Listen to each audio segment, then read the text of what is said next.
Digitech RP355 is another pedal which was introduced at Winter NAMM 2009. Basically, it is a follow-up of the successful RP350.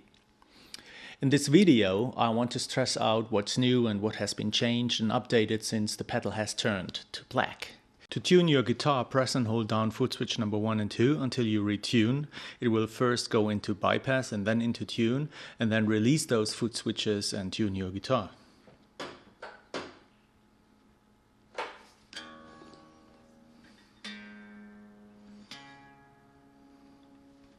Let me start with the looper section, which is new in the RP355.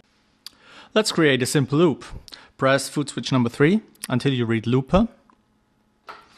Press it again, then you read armed and start playing and concentrate on the last part of your music because you have to determine the end of the loop.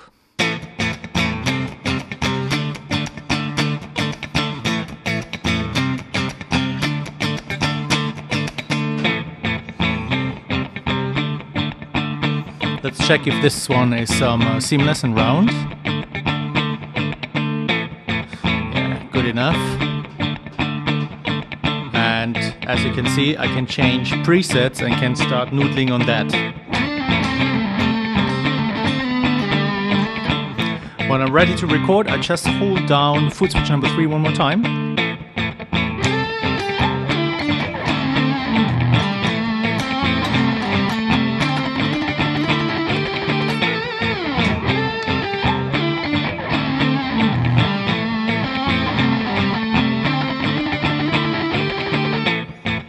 It's really easy.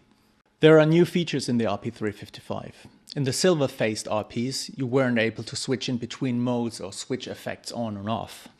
New in the RP355 is that you can engage effects on and off. You have two modes, one being the stompbox mode and one being the preset mode. Right now I am in the preset mode. And you can see that I can change patches.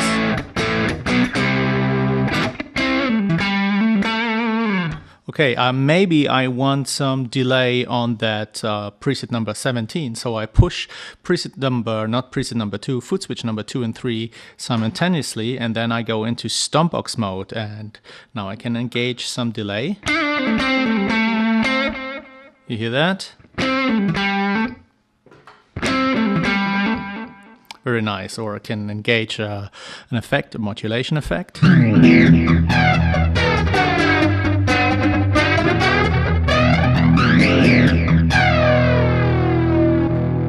Or some extra distortion if I like to.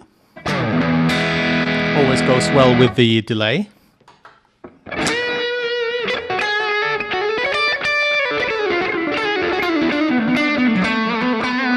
I can still add the wah pedal here.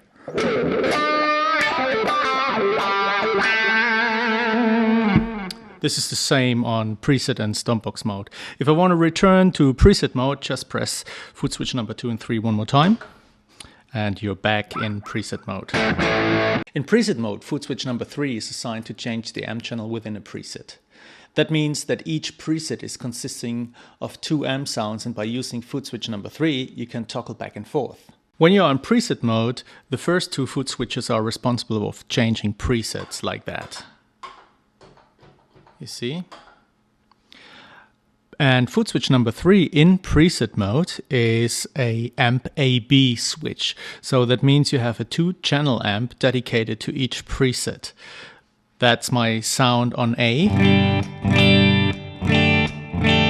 A nice twin reverb model.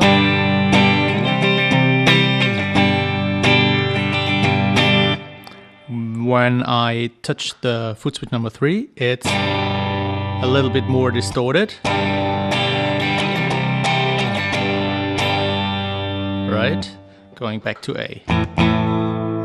You can assign pretty much any amp model to A or B, so you create a 2-channel amp on each preset. Think about it that way. You can assign a Fender clean amp on channel A and then a dirty Marshall on channel B. When you're in preset mode, you can use the AB foot switch to create a solo boost. Right now, this is my rhythm sound.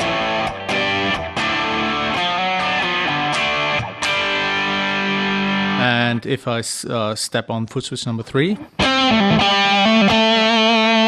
I have my solo sound. So on A, I have my rhythm amp, and on B, I have the same amp, just louder and with a little bit more distortion.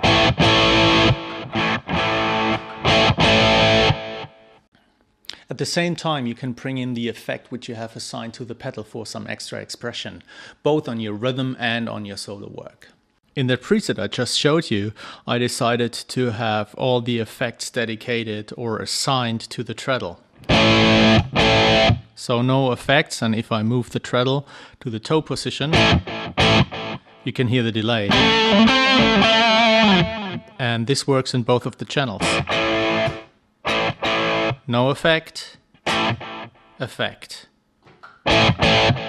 Louder boost with effect, louder boost with no effect. Here's how to change parameters and values and models on the RP355. It is basically the same on all the parameters you find in the RP. By the way, this is how you change parameters in most of the Digitech units. It is only top editing mode, which means there are no submenus or hidden parameters. It's just what you see on the top editing level. Let's say you want to change something on the reverb model. Press those cursors here and scroll down to the row of the reverb parameters. The LED on this row now lights, and as you can see, and by rotating the knobs you can change parameters. If the reverb is not on, you cannot change anything on these knobs, so you need to engage the effect in order to change parameters. So now that you know what the front side is doing, let's look at the back side. Here you find the guitar input. Then the 1/4 inch outputs over here, which are connected to this switch here. There are 2 positions which basically let you decide if the speaker simulation is on or it is off. When you push it in, the speaker simulation is on because then you're on mixer mode. When you push it out, you very likely use the RP in front of an amp, so you don't need speaker simulation. Then you have headphone outs over here, plus an auxiliary in, which gives you the chance to play along with a CD player or MP3 player connected to this input here. The XLR outputs are mirroring the 1/4 inch outputs, again with that little switch to engage speaker simulation or not. If you use the RP355 as an audio interface by connecting it to your computer via USB, use those XLR outputs to connect your RP to the PA or to the studio monitors or to the recording device you happen to use. If you look at this product in the store, you can use these knobs here to navigate through different sounds effortlessly to get a first impression. This knob here, labeled Tone Library, changes the sound of the amp, the speaker, and the distortion model, or a combination out of those 3. There are different combinations under this knob, and you can scroll through styles and genres, just like that. If you want to return to your original sound, just press one of the foot switches down here. Okay. The next knob, labeled FX Library, lets you choose different effect combinations, just like that.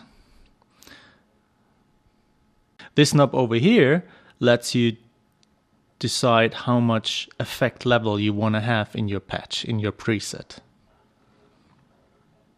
The RP355 comes with Cubase LE4 and a downloadable version of Xedit Editor. With this software package, you basically buy a digital studio in case you own a computer, well, which you obviously do looking at this presentation. Your friends can share presets with you by simply sending them via email. Create a user account on Sound Community and share your presets, playing examples or your opinions with other RP users from all over the world.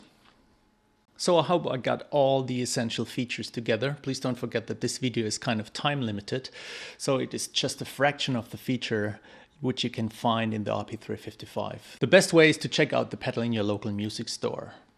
Make sure you have it set up the correct way. XLR outs with speaker simulation engaged for PA use, and the instrument outputs with no speaker simulation if you happen to use it in front of an amp. Use the first 3 knobs to get an impression, tone and effect library plus the effect level. Also check out the drum feature, okay? My name is Ralf Jung. I'm signing off for today. Cheers.